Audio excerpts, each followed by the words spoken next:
Hello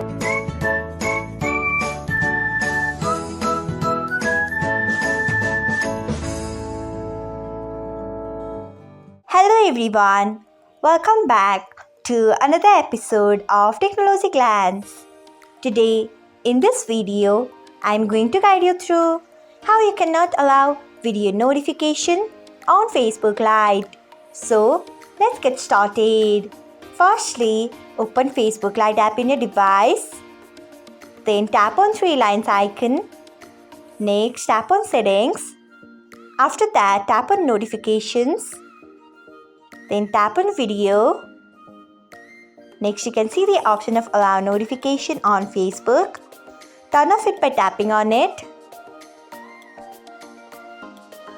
So, this is how you cannot allow video notification on Facebook Lite. Thanks for watching. If you found this guide helpful, we would love it if you hit the thumbs up button below. We upload great new tech tutorials like this one every day. So, do not forget to subscribe to our channel and hit the bell icon so that you'll never miss another update.